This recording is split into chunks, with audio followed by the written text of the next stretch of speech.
Hi, my name is Adam Bekra Anwar and my matric number is 01DGU21F1008.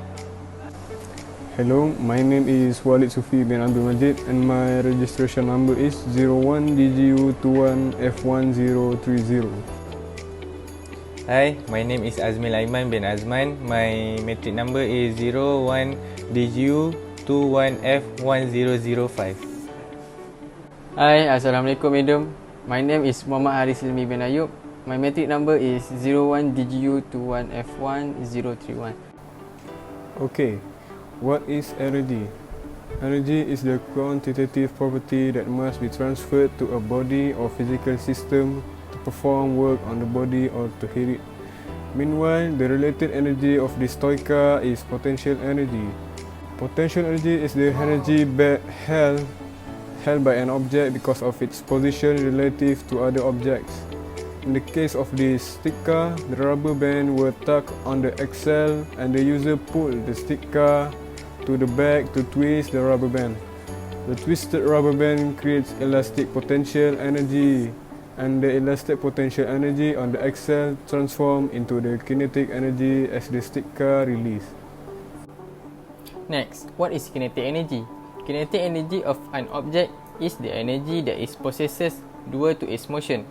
It is defined as the work needed to accelerate a body of a given mass from rest to the state velocity. So, everything you see moving about has kinetic energy. In this case, what is the process by which potential energy is transformed to kinetic energy? When the rubber on the axle is released, kinetic energy is produced, causing the car tires to spin. The movement on this car is referred to as kinetic energy. The next one is our material and cost for the product. First, we use some bottle caps, ice cream stick, skewer stick, battery, rubber band and some straw. First, we get the bottle caps, battery, rubber band and straw. We use the recycled item. The ice cream stick and skewer stick, the total of the price is 5 ringgit. For the ice cream stick, 3 ringgit. Skewer stick is 2 ringgit. Okay, next I'm gonna to explain how to use the stick cutter. First of all, stretch the rubber band to the axle on the back tire.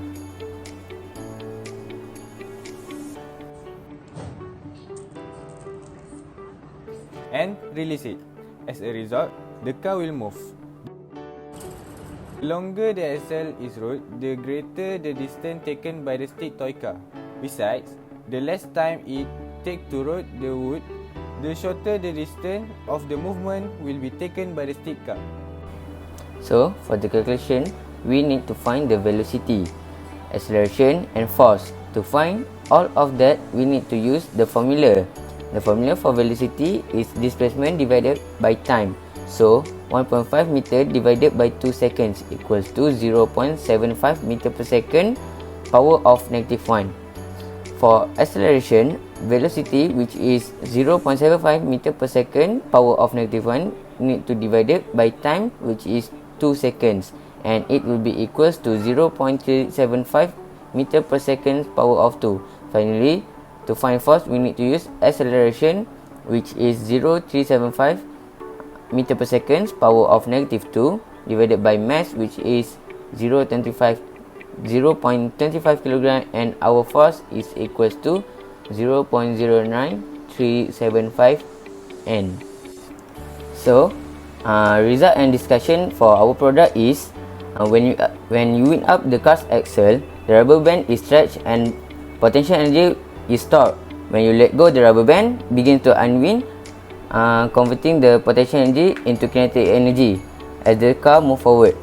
The more the rubber band is stretched, the more potential energy is stored, and the car should be travel further and quicker.